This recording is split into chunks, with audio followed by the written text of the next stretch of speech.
Hello, hello, hello. Today, we're going to give ourselves a little distraction from COVID-19. Make sure you're washing your hands, don't cough on other people, and make sure you stay at home. For now, we're going to learn about Archaea and the human disease. You might wonder, what are Archaea?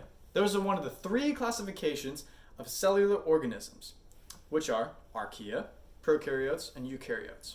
You might wonder, how are they different? Well, their structures and genetics. When it comes to structures, Archaea are actually very similar to prokaryotes. As you can see here, the prokaryote has no membrane to seal off the genetic material from just spreading around, floating around, bumping around, while the eukaryotes do.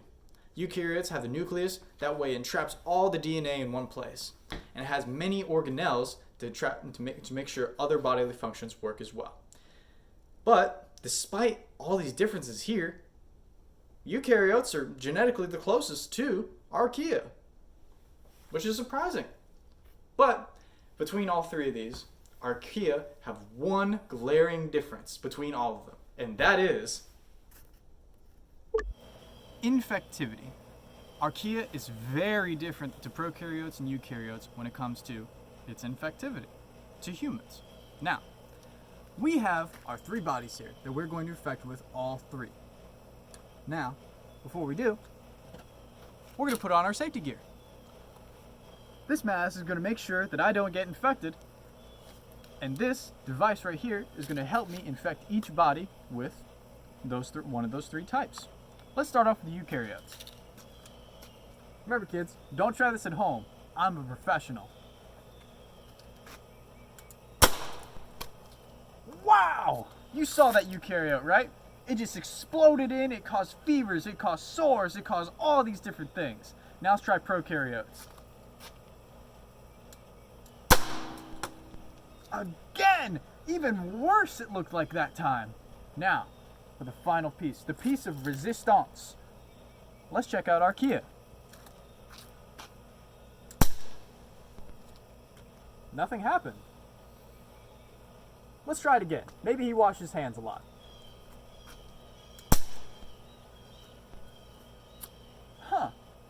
He didn't get infected.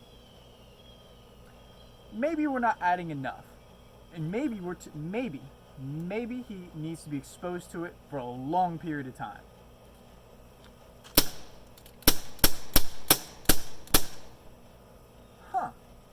It seems like no matter the type of Archaea, and no matter the amount and the time exposed, Archaea don't infect humans. That explains one thing.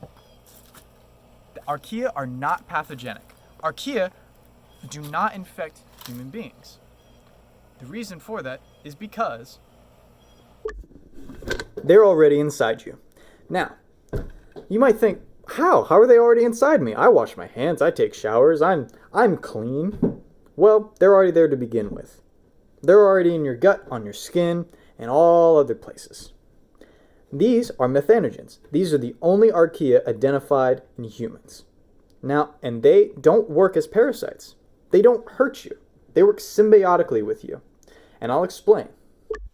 On the skin, they make sure that they lower your pH. That way, whenever something tries to infect you, nothing happens. The low pH makes sure that infections don't occur. Now, in your gut, they help you digest certain things, like sugars, for example. We're going to find out right now, aren't we? What? As you can see here, I cut my brother open to see what we have. Let me give you a closer look. Here we have our intestines, and here we have our Archaea. This here is Methylbrevibacter smithii. Those are what help you digest certain materials in your intestines. Now, in short, Archaea, they don't hurt you. They work symbiotically with you. They don't infect other people they don't infect other people. They're already inside you, and they're making sure that your body runs healthy and isn't infected. I hope you're all having a good year. Hope you guys pass your exams and whatnot.